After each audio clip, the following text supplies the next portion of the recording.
I still remember the exact moment my entire world collapsed.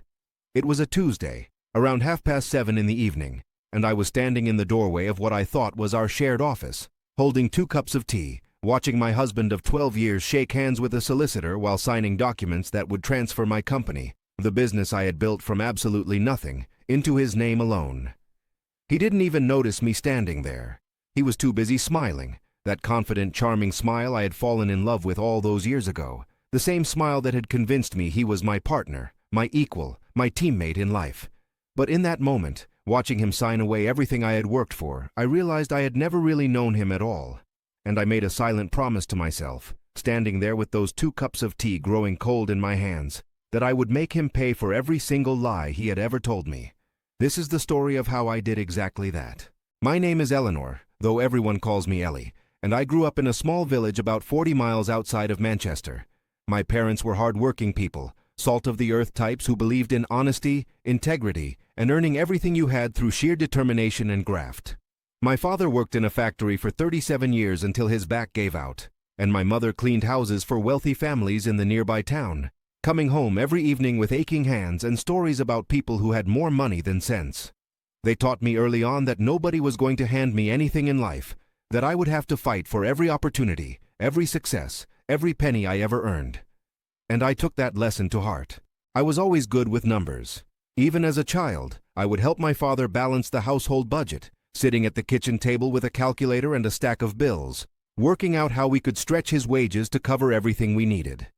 By the time I was 16, I was doing the books for 3 local businesses, earning a bit of pocket money while my classmates were spending their weekends at the cinema or chasing boys. I had bigger dreams.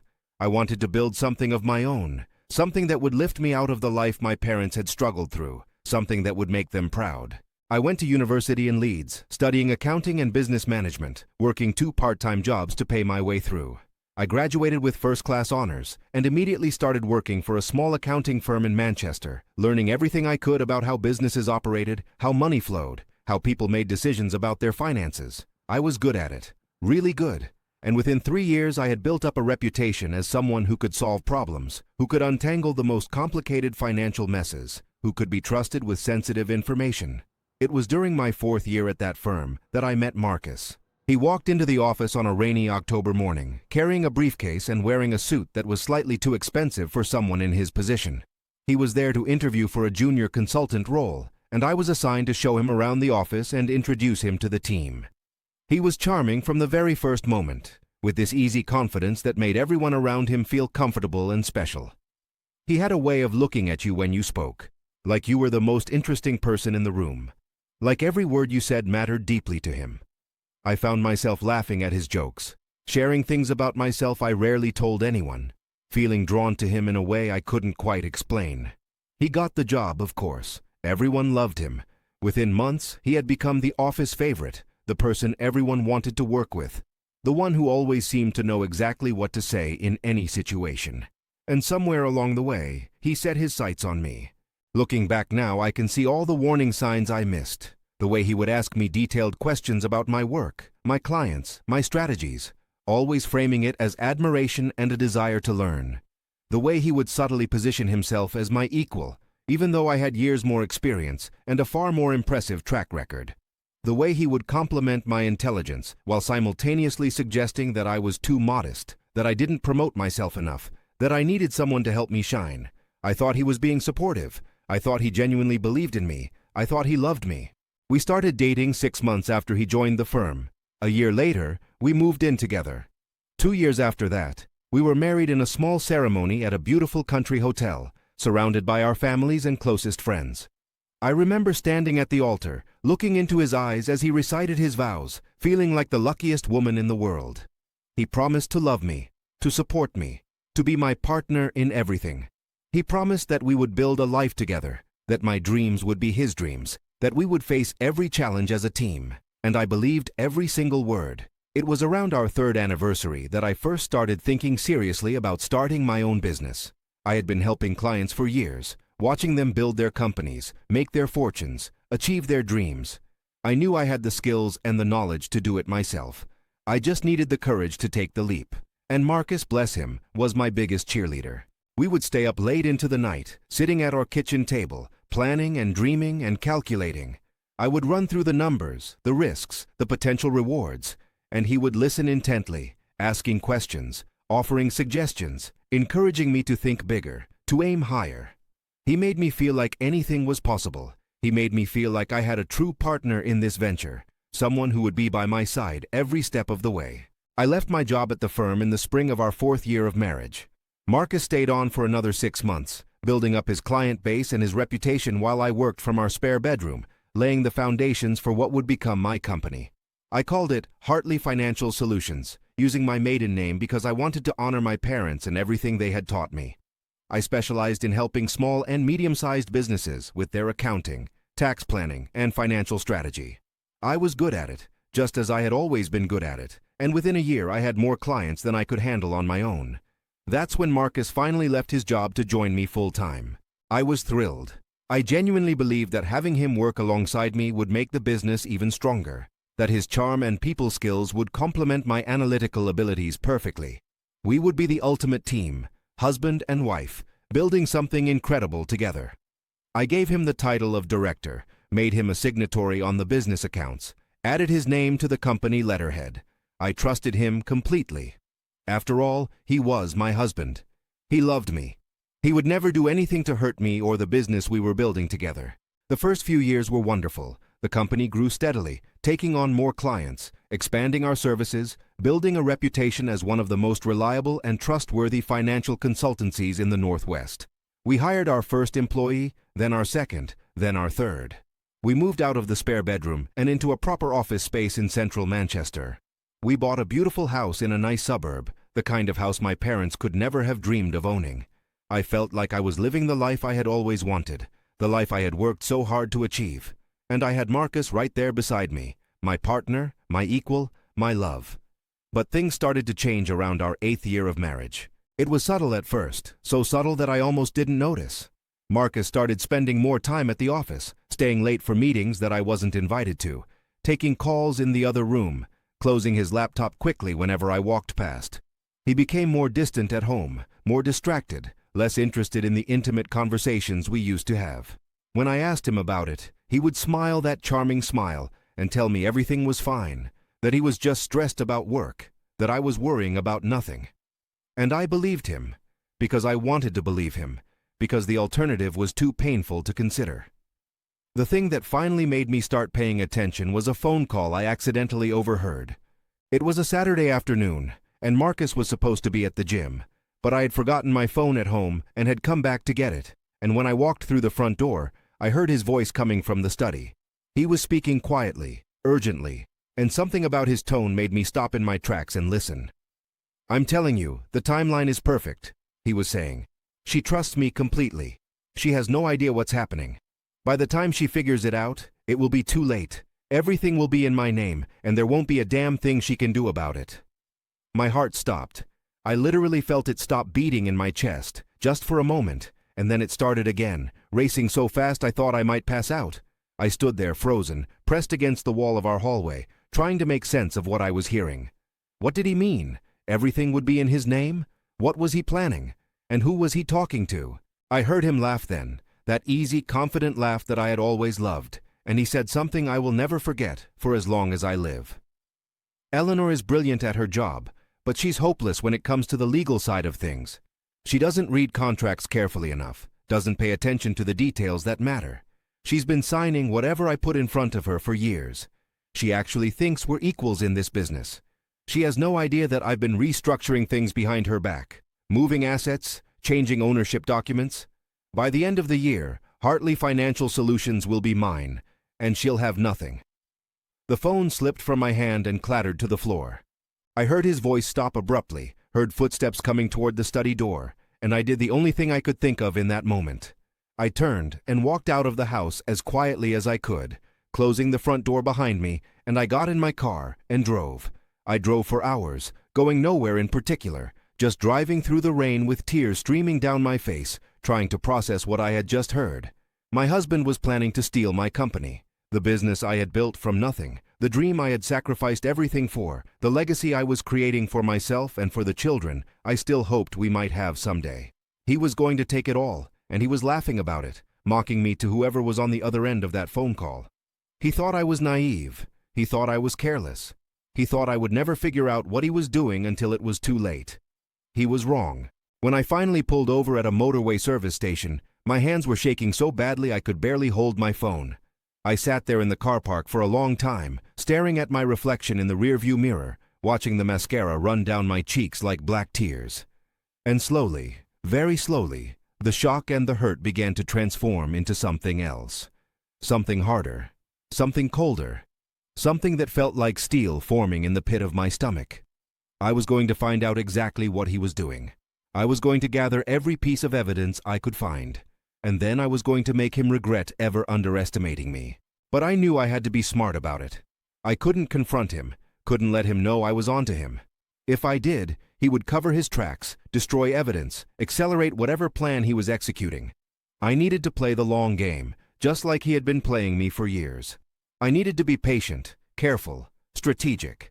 I needed to become someone I had never been before, someone who could smile at the man she loved while secretly plotting his downfall. And that's exactly what I did. The next few weeks were the hardest of my life. Every morning I would wake up next to Marcus, feel his arm around me, listen to him tell me he loved me, and I would smile and say it back, all while knowing that every word out of his mouth was a lie. Every evening I would sit across from him at dinner, asking about his day, pretending to be interested in his stories, nodding along as he talked about the business like it was ours when I knew he was secretly planning to make it his alone. I felt like I was living in a nightmare, like I was playing a role in a play where I was the only one who knew the terrible truth. But I used that time wisely. While Marcus thought I was oblivious, I started doing my own investigation. I began with the company documents. As the founder and original owner of Hartley Financial Solutions, I had access to all of our records, all of our contracts, all of our financial statements. I spent hours going through everything, late at night after Marcus had fallen asleep, looking for any discrepancies, any changes that I hadn't authorized, any evidence of what he was doing behind my back. And I found it. Oh God, did I find it.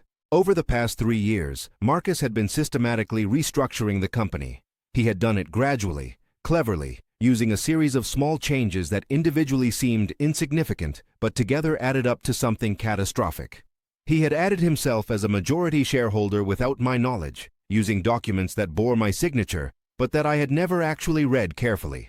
He had created subsidiary companies that existed only on paper, funneling money and assets into accounts I didn't know about. He had taken out loans in the company's name, using our reputation and our client list as collateral, and the money had gone into accounts that only he controlled. The worst part was the way he had done it. He would bring me stacks of paperwork to sign, always when I was busy, always when I was distracted, always with that charming smile and a kiss on the cheek. He would say things like, "Don't worry, love, it's just routine stuff," or "I've already reviewed it, it's all fine," or "Trust me, I've got this covered." And I had trusted him. I had signed whatever he put in front of me, because he was my husband, because we were partners, because I never in a million years thought he would use that trust to destroy me. But now I knew the truth, and I started to build my case. I hired a private investigator, a woman named Claire, who came highly recommended by a colleague who had gone through a nasty divorce. Claire was discreet, professional, and utterly ruthless in her pursuit of information. I told her everything I knew, everything I suspected, and I gave her a clear mandate. Find out who Marcus was really working with, what his endgame was, and whether there was anyone else involved in his scheme. Claire got to work immediately, and within 2 weeks she had uncovered something that made my blood run cold. Marcus had a business partner, someone I had never heard of, someone who had been advising him on how to execute this plan for years. His name was David Roth, and he was a solicitor who specialized in corporate takeovers and asset protection.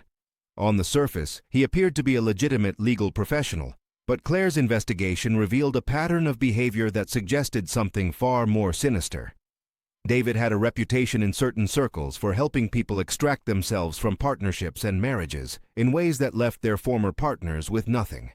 He was essentially a professional accomplice, someone who knew exactly how to exploit legal loopholes and technical details to transfer wealth from one person to another without technically breaking any laws. And Marcus had been meeting with him for over 3 years. I felt sick when Claire showed me the evidence. Photographs of Marcus entering David's office building. Bank statements showing payments from our company accounts to David's firm. Emails that Marcus had carelessly not deleted from a personal email account that he didn't know I knew the password to. They had planned everything meticulously, covering every possible angle, anticipating every potential obstacle. David had even helped Marcus set up offshore accounts where he had been stashing money, preparing for the day when he would walk away from our marriage and take everything with him. But they had made one crucial mistake. They had underestimated me. While Claire continued her investigation, I started making my own preparations. I contacted a solicitor of my own, a fierce woman named Patricia, who specialized in fraud cases and corporate disputes. I showed her everything I had found, and she immediately understood the gravity of the situation. She told me that what Marcus and David were doing walked a very fine line between legal and illegal, and that if we could prove certain elements of their scheme, we might be able to pursue criminal charges as well as civil remedies. But she also warned me that we needed to be extremely careful. Marcus and David were clearly intelligent and well prepared. If they got any hint that I was onto them, they would destroy evidence, accelerate their timeline, and potentially flee the country with all the assets they had hidden away. I needed to continue acting normal, continue playing the dutiful, oblivious wife, while Patricia and Claire built an airtight case behind the scenes. It was the hardest thing I have ever done. Every day I would go into the office and work alongside Marcus, smiling and laughing and pretending everything was fine. Every night I would lie next to him in our bed, feeling his body against mine, and I would fantasize about the moment when I would finally expose him for what he really was. I kept a journal during those months, writing down my thoughts and feelings in a notebook that I hid in a lockbox at my parents' house, and reading back through those entries now, I can see how close I came to breaking. There were nights when I wanted nothing more than to scream at him, to throw all the evidence in his face and demand to know why. Why had he done this to me? Why had he spent years building a life with me, pretending to love me, pretending to be my partner, when all along he was planning to take everything and leave me with nothing? What had I ever done to deserve this kind of betrayal? But I held myself together. I reminded myself that the best revenge would be the one he never saw coming, the one that would destroy him completely and utterly while I watched from a position of strength and power. I reminded myself that I was smarter than he thought I was, stronger than he had ever given me credit for, more determined than he could possibly imagine. And slowly, methodically, I continued building my case. The breakthrough came about 4 months after I had overheard that phone call. Claire had been tracking David Roth's movements and communications, and she discovered something extraordinary. David was not just helping Marcus steal from me, he was also helping several other men do the exact same thing to their wives and business partners. It was essentially a criminal operation disguised as legitimate legal services, a way of systematically transferring wealth from women to men under the guise of corporate restructuring and divorce planning. And David was getting a significant cut of every takeover he facilitated. This changed everything. What had started as a personal betrayal had revealed itself to be part of a much larger pattern of fraud and manipulation. And Claire had managed to get her hands on detailed records of David's other clients, other schemes, other victims. Some of these women had already lost everything. Others were in the process of being robbed without even knowing it. And all of them had one thing in common. They had trusted the wrong man. I remember sitting in Patricia's office, looking at the files Claire had compiled, and feeling a strange sense of clarity wash over me. This wasn't just about me anymore. This was about stopping something evil, something that was systematically destroying women's lives and livelihoods. And I was in a unique position to do it, because unlike the other victims, I had figured out what was happening before it was too late. Patricia and I developed a plan. We would continue gathering evidence on Marcus and David, building the strongest possible case. But we would also reach out to the other women who had been targeted, warning them about what was happening and offering them the chance to join forces against their common enemy. Together, we would bring down not just Marcus, but the entire network that David had built. It was ambitious. It was risky. And it was exactly the kind of challenge I had been waiting my whole life to face. The first woman I contacted was named Sarah. She lived in London, and according to Claire's research, her husband had been working with David for about 2 years. He was a property developer, and he was in the process of transferring all of their jointly owned properties into his name alone, using a complex series of shell companies and legal maneuvers that Sarah knew nothing about. I called her on a Tuesday afternoon, identified myself, and told her that I had information about her husband that she needed to know. She didn't believe me at first. Why would she? A stranger calling out of nowhere, claiming that her husband was plotting against her. It sounded like something out of a bad film. But I was patient, and I was persistent, and eventually I convinced her to meet me in person. We sat together in a coffee shop near her office, and I showed her the evidence Claire had gathered. I watched her face change as she realized the truth, watched the same devastation wash over her that I had experienced months earlier. And then I watched something else emerge, something fierce and determined and utterly unbreakable. Sarah wanted in. Over the next few months, we contacted 3 more women. Rebecca, whose husband was a successful surgeon and was planning to leave her for a younger woman while keeping all of their assets. Michelle, whose business partner, not husband, but close enough, was systematically siphoning money out of the company they had started together. And Catherine, whose own brother was working with David to steal her inheritance from their late parents' estate. Each of these women had a different story, different circumstances, different relationships with their betrayers. But they all shared one thing. They had been targeted by the same network, using the same methods, for the same ultimate goal. And they were all willing to fight back. We formed what we jokingly called the sisterhood, though there was nothing funny about what we were doing.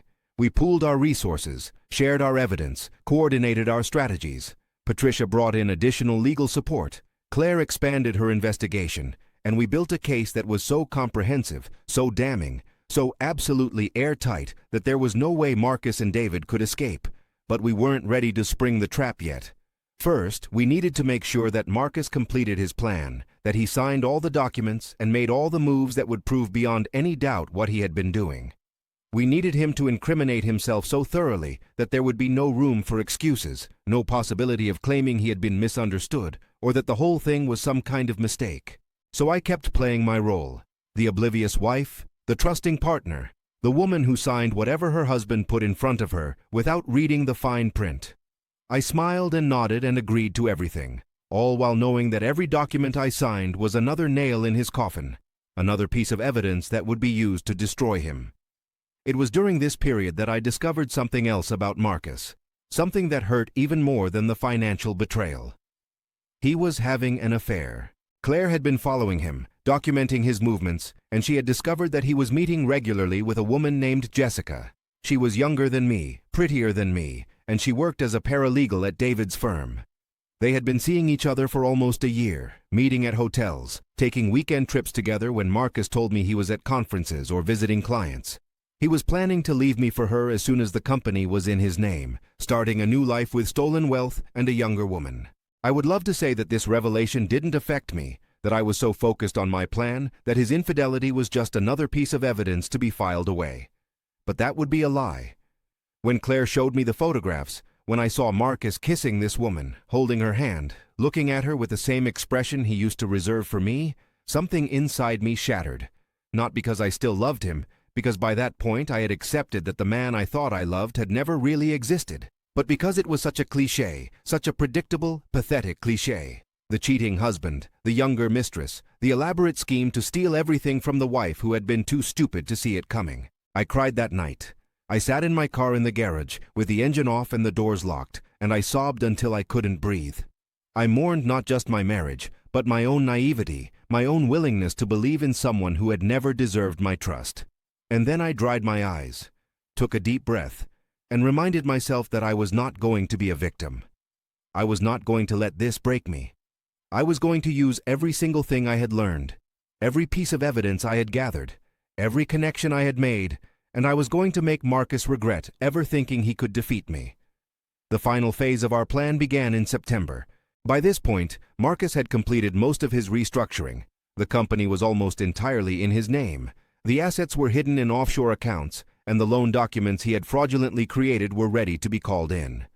He was planning to file for divorce in October, citing irreconcilable differences, and he expected me to be so devastated and confused that I would accept whatever settlement he offered without putting up a fight. What he didn't know was that Patricia had been working behind the scenes with the Financial Conduct Authority and the Serious Fraud Office. The evidence we had gathered didn't just show that Marcus had betrayed me. It showed that David Roth had been running a criminal enterprise for years, defrauding dozens of women out of millions of pounds, and the authorities were very, very interested in shutting him down. The takedown happened on a Thursday morning. I had gone into the office as usual, acting perfectly normal, chatting with the staff and reviewing client files like I did every day. Marcus arrived around 9:30, gave me a kiss on the cheek, and headed to his office to start making calls. Everything seemed completely routine. And then, at precisely 10 o'clock, the doors opened, and a team of investigators walked in. They had warrants. They had evidence. They had a list of every fraudulent document Marcus had created, every illegal transfer he had authorized, every lie he had told. They seized his computer, his phone, his files. They put him in handcuffs right there in the middle of the office, in front of all the staff, in front of the clients who happened to be in for meetings, in front of everyone who had ever thought he was the charming, competent professional he pretended to be. I will never forget the look on his face when he realized what was happening. That confident smile disappeared, replaced by confusion, then panic, then absolute terror. He looked at me, standing there in the doorway of my office, and I saw the moment when he understood. He understood that I knew. He understood that I had known for months. He understood that everything he had done, every scheme he had planned, every lie he had told, had been anticipated and countered by the woman he thought was too stupid to notice. I didn't say anything. I just stood there and watched as they took him away.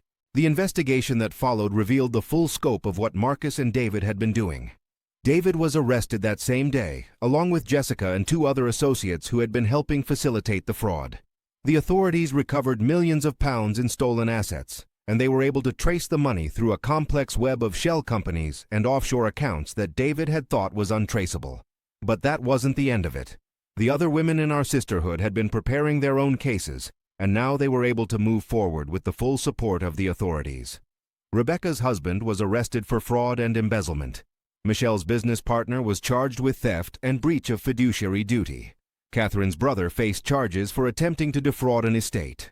One by one, the men who had thought they could steal from the women who trusted them faced the consequences of their actions. The court proceedings took months. Marcus tried everything to avoid responsibility, claiming he had been manipulated by David, claiming he had never intended to actually go through with the plan, claiming that I had misunderstood his intentions. But the evidence was overwhelming. The documents, the emails, the bank records, the testimony from David himself, who had decided to cooperate in exchange for a reduced sentence, all of it painted a picture of a man who had systematically plotted to destroy his wife and steal everything she had worked for. He was convicted of fraud, conspiracy, and breach of trust. He was sentenced to 7 years in prison. And because the court found that he had obtained his shares in the company through fraudulent means, everything he had stolen was returned to me. I stood outside the courthouse on the day of his sentencing, surrounded by Sarah and Rebecca, and Michelle and Catherine, and I felt something I hadn't felt in a very long time. I felt free. But the story doesn't end there, because revenge isn't just about punishment. It's about rebuilding, about reclaiming what was taken, about becoming stronger than you were before. In the months following Marcus's conviction, I threw myself into rebuilding Hartley Financial Solutions. The scandal had damaged our reputation, and many clients had left during the chaos of the investigation. But I was determined to prove that my company was more than just the drama that had surrounded it. I hired new staff, implemented better oversight systems, and personally reached out to every client who had been affected to apologize and assure them that this would never happen again. Slowly, the business began to recover. And something unexpected happened. New clients started coming to us specifically because of what had happened. They had heard the story, they had seen how I had fought back, and they wanted to work with someone who had proven she could handle the worst and come out stronger on the other side. Women entrepreneurs in particular reached out, telling me that my story had inspired them, that watching me stand up to Marcus had given them the courage to confront their own difficult situations. I realized that I had a platform now, an opportunity to help other women who might be facing similar betrayals. So I started speaking publicly about what had happened, about the warning signs I had missed, about the steps I had taken to protect myself and build my case. I partnered with organizations that supported women in business, that helped victims of financial abuse, that educated people about the tactics manipulators use to take advantage of trust. The sisterhood evolved as well. What had started as a group of women fighting a common enemy became something more permanent, a network of support and resources for anyone who found themselves in similar situations. Sarah started a legal clinic specializing in helping women recover assets from abusive partners. Rebecca became an advocate for better protections for married women in business partnerships. Michelle wrote a book about her experience that became a bestseller. And Catherine established a foundation in her parents' name to help families navigate inheritance disputes. We had all been victims, but we had become something more. We had become survivors, advocates, forces for change. As for Jessica, Marcus's mistress, she tried to claim that she had been a victim too, that Marcus had manipulated her just like he had manipulated me. But the evidence showed that she had been an active participant in the scheme, helping David forge documents and hide assets. She was convicted as an accessory and received a suspended sentence and a permanent bar from working in the legal profession. The last I heard, she had moved to another city and was trying to rebuild her life under a different name. I won't pretend that recovering from this experience was easy. The betrayal by Marcus left scars that took years to heal. I had nightmares for months after the trial, dreams where I would wake up and discover that he had somehow gotten away with everything, that I was left with nothing, that all my fighting had been for nothing. I went through periods of depression, of anxiety, of struggling to trust anyone new who came into my life. I saw a therapist regularly, worked through my trauma, learned to distinguish between reasonable caution and the kind of paranoia that would prevent me from ever being happy again. But I also learned something important about myself during those years. I learned that I was stronger than I had ever known, more resilient than I had ever imagined, more capable of facing adversity and coming out the other side. I learned that I could survive the worst betrayal imaginable, and not just survive, but thrive. I learned that my worth as a person had nothing to do with whether someone chose to love me honestly or chose to exploit my trust. And eventually, I learned to love again. His name is Thomas, and he is nothing like Marcus. He is quiet where Marcus was charming, steady where Marcus was dazzling, honest where Marcus was smooth. He is a civil engineer who builds bridges and roads and infrastructure, tangible things that you can see and touch and trust to hold weight. When I first started dating him, I was terrified. I kept waiting for the mask to slip, for the real person underneath to emerge, for the betrayal that I had become convinced was inevitable in any relationship. But it never came. Thomas was exactly who he appeared to be. A good man, an honest man, a man who said what he meant, and meant what he said. He knew my history, knew about Marcus and the trial and everything that had happened, and he was patient with my fears and my doubts and my constant need for reassurance. He understood that trust had to be earned, not demanded, and he earned it slowly, steadily, day by day and year by year. We have been together for 5 years now, married for 3. We have a daughter named Grace, who is the light of my life, a fierce little girl with my determination and Thomas's steady temperament. I look at her sometimes, sleeping peacefully in her cot, and I think about the future I am building for her, about the lessons I will teach her about trust and strength, and never letting anyone make you feel less than you are. I also think about Marcus sometimes, rotting away in his prison cell, paying the price for his betrayal. I don't think about him with hatred anymore, though that took a long time to achieve. Mostly I think about him with pity, because he threw away everything real for the chance to have something hollow, and now he has neither. He threw away a wife who loved him, a partnership that could have made us both successful, a life that could have been truly good, all because he couldn't see value in anything except what he could take for himself. That is the tragedy of people like Marcus. They are so focused on winning that they never realize what they are losing. They are so convinced of their own cleverness that they never see how transparent their schemes really are. They think they are the smartest person in the room, the one pulling the strings while everyone else dances to their tune. And then one day they wake up in a prison cell, alone and disgraced and despised, and they finally understand that they were never as clever as they thought.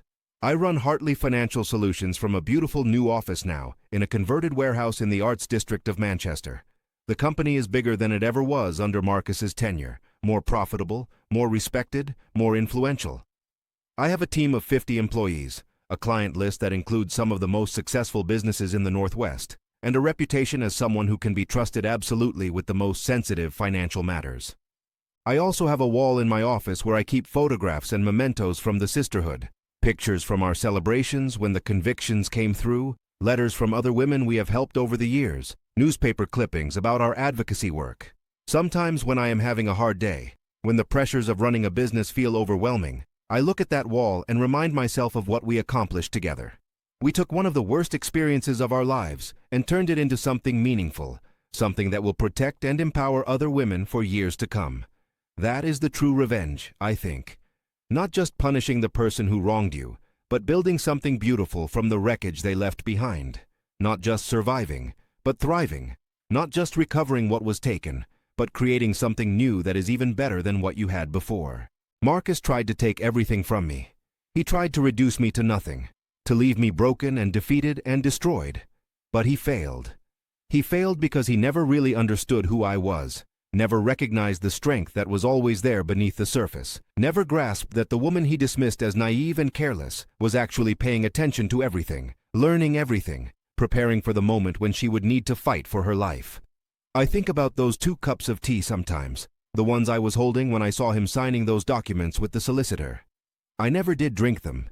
They went cold in my hands while I stood there watching my world collapse, and later I poured them down the sink without even realizing I was doing it.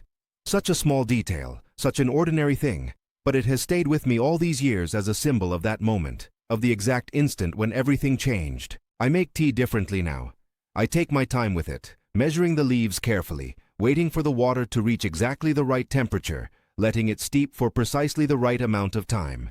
It is a small ritual, a way of being present in the moment, of appreciating the simple things that make up a good life. Thomas teases me about it sometimes, says I treat tea making like it is brain surgery, but he understands that it means something to me, that it is connected to something deeper than just a cup of tea. Maybe that is the real lesson in all of this, that the details matter, that the small things we overlook, the fine print we don't read, the questions we don't ask, these are the things that can destroy us if we are not careful. But they are also the things that can save us if we are willing to pay attention, to be present, to see what is really there instead of what we want to see. I was lucky, in a way. I overheard that phone call at exactly the right moment, when there was still time to fight back, still time to build my case, still time to turn the tables on the man who was trying to destroy me. So many other women are not that lucky. They discover the truth too late, when the money is gone and the documents are signed and there is nothing left to fight for. That is why I speak out about what happened to me, why I work with the organizations I work with, why I tell my story to anyone who will listen. Because if even one woman reads this and recognizes the warning signs in her own life, if even one person is inspired to look more closely at what is happening in her business, or her marriage or her family, then all of this will have been worth it. Marcus sent me a letter from prison a few years ago. I don't know what I expected it to say. Maybe an apology, maybe an explanation, maybe some final attempt at manipulation. But when I opened it, I found only a single line of text. You won. I read it 3 times, trying to understand what he meant by it. What emotion was behind those 2 simple words? Was it an acknowledgement of defeat? A grudging compliment? A bitter accusation?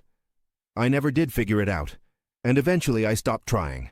I folded the letter carefully, put it in an envelope, and added it to the collection on my wall. Not as a trophy exactly, but as a reminder of what I had overcome, what I had accomplished, what I had become. Because he was wrong about one thing. This was never about winning or losing. This was about justice. This was about refusing to be a victim. This was about standing up and fighting back when someone tried to take what was rightfully mine, and in the end, justice was served. I think about what Marcus said in that phone call, the one I overheard all those years ago. He said I was hopeless at the legal side of things, that I didn't read contracts carefully, that I signed whatever he put in front of me. And he was right in a way. I had been too trusting, too willing to believe that my husband had my best interests at heart. I had let my guard down because I thought that was what love meant, that marriage meant you didn't have to protect yourself from the person you were supposed to spend your life with. I know better now. I know that trust is something that must be verified, not assumed. I know that love does not mean blind faith. I know that the people closest to us can also be the ones who hurt us most deeply, and that protecting yourself is not the same as being paranoid or cold or unloving. It is simply being smart, being careful, being aware. These are the lessons I will teach Grace when she is older. I will tell her my story, all of it, the good parts and the terrible parts and the triumphant parts. I will teach her to trust her instincts, to ask questions, to read the fine print.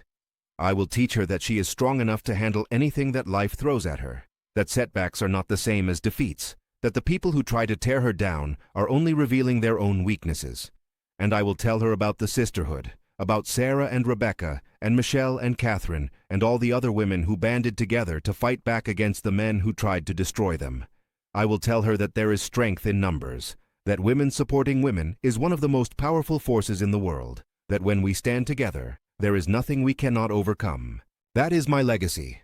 Not the company, although I am proud of what I have built. Not the money, although I am grateful for the security it provides. Not even the revenge, although I will admit that watching Marcus get hauled off in handcuffs was one of the most satisfying moments of my entire life. No, my real legacy is the knowledge that I did not just survive what he did to me. I transformed it. I took the worst thing that ever happened to me and I made it into something that will help other people for years to come. Marcus thought he was marrying a naive, trusting woman who would be easy to control and easy to rob. He thought he had found the perfect victim, someone who would never notice what was happening until it was too late. He thought he was the clever one, the one in control, the one who would come out on top. But I showed him that he was wrong. I showed him that I was not a victim. I was not naive. I was not easy to defeat. I was his equal. And in the end, I was so much more than that. I was his downfall. There are moments, even now, when I catch myself wondering what my life would have been like if I had never met Marcus. Would I have been happier, safer, more successful? It is impossible to know, of course, and dwelling on hypotheticals serves no useful purpose. But I do think sometimes about the version of myself that existed before him, the young woman who was so full of dreams and ambition and hope, and I wonder what she would think if she could see me now. I hope she would be proud. I hope she would see that I took all the qualities she worked so hard to develop, the determination, the intelligence, the refusal to give up, and I used them to overcome the greatest challenge of my life. I hope she would see that the sacrifices she made, the late nights studying, the years of hard work, the willingness to take risks and believe in herself, all of it paid off in ways she never could have anticipated. And I hope she would see that love did not destroy me, that trusting the wrong person, believing in someone who did not deserve it, letting my guard down for a man who saw my openness as weakness, none of that broke me in the end. It hurt. My God, it hurt more than anything I had ever experienced. But I came through it, and I am stronger now than I was before. That is the message I want to leave with anyone who hears my story. That betrayal does not have to be the end. That discovering the worst about someone you love does not mean you will never love again. That being fooled does not make you a fool. That trusting the wrong person is a reflection on them, not on you. And that sometimes the best revenge is simply living well. I live well now. I have a beautiful home, a thriving business, a loving husband, a precious daughter. I have friends who would do anything for me, colleagues who respect me, a community that values my contributions. I have purpose and meaning and joy, things that Marcus tried to steal from me and failed.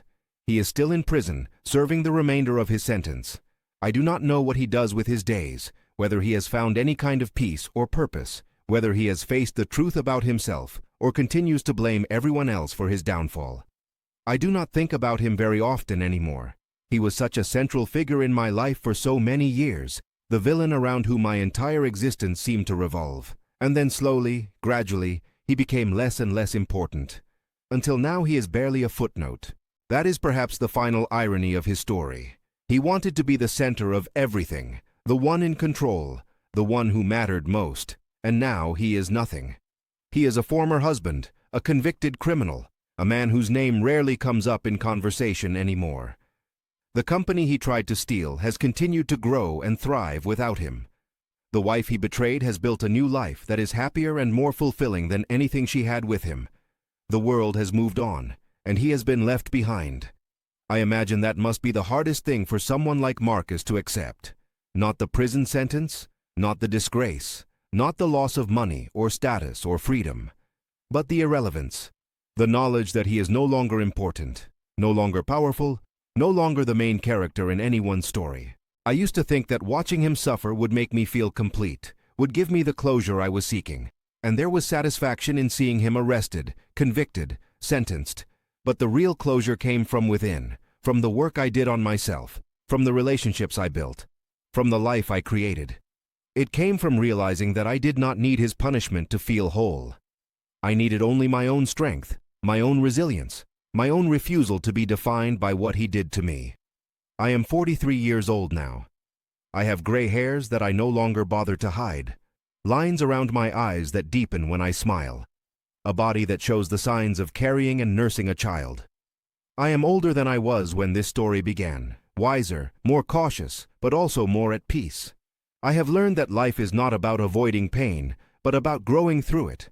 I have learned that betrayal can be a catalyst for transformation, that the worst experiences can become the foundation for something beautiful. I still run Hartley Financial Solutions, though I have delegated more responsibilities in recent years to spend time with Grace. I still work with the organizations that support women in business and help victims of financial abuse. I still speak publicly about my experience when I am invited to do so. But I also take more time for the simple pleasures, the family dinners and the weekend walks and the quiet evenings with Thomas, sitting on the sofa and reading or watching television, or just being together. That is what Marcus could never understand.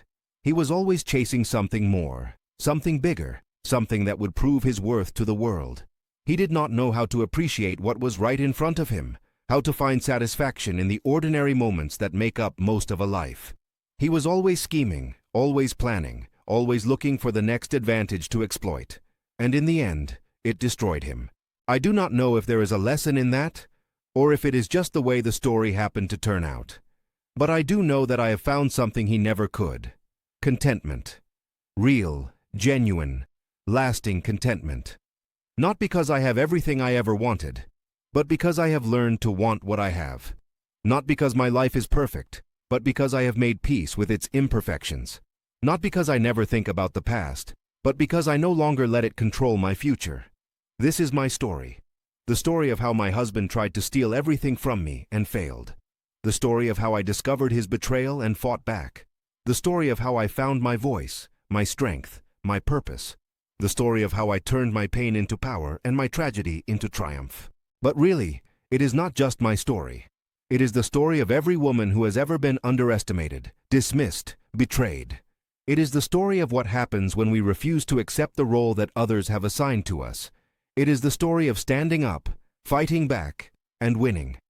Marcus wanted to replace me. He wanted to push me aside, to take what I had built, to leave me with nothing while he enjoyed the fruits of my labor.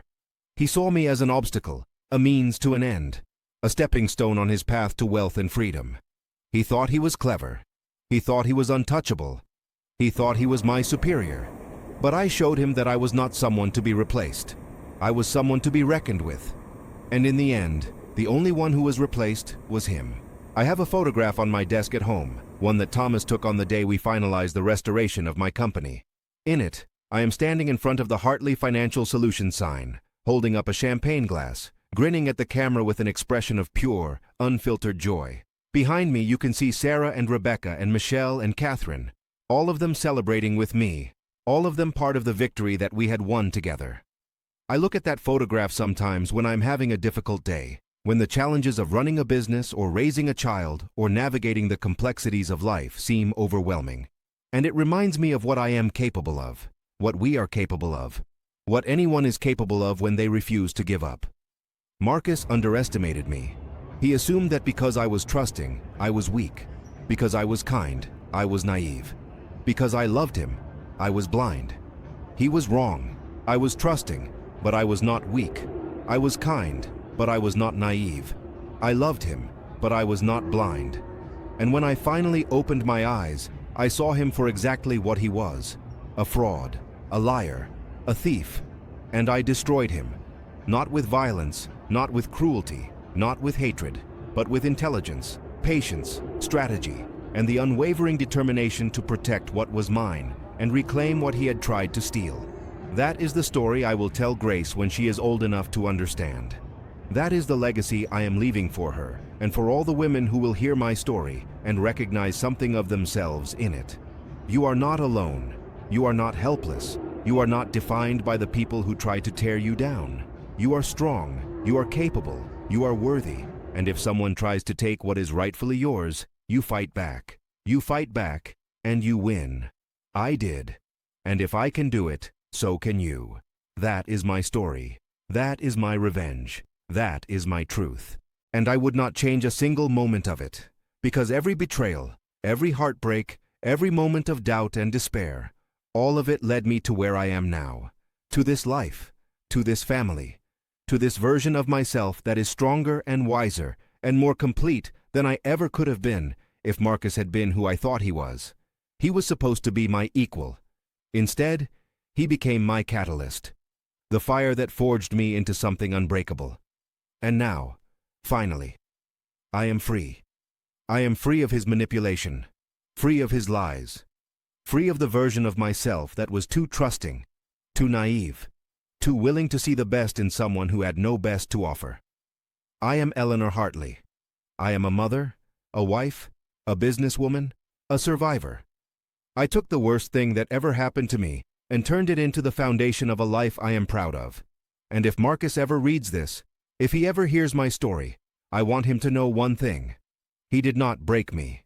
He made me. And that, more than any prison sentence, more than any legal consequence, more than any public disgrace, is his true punishment. He created the woman who destroyed him, and I am grateful to him for that, because without his betrayal, I might never have discovered just how strong I really am.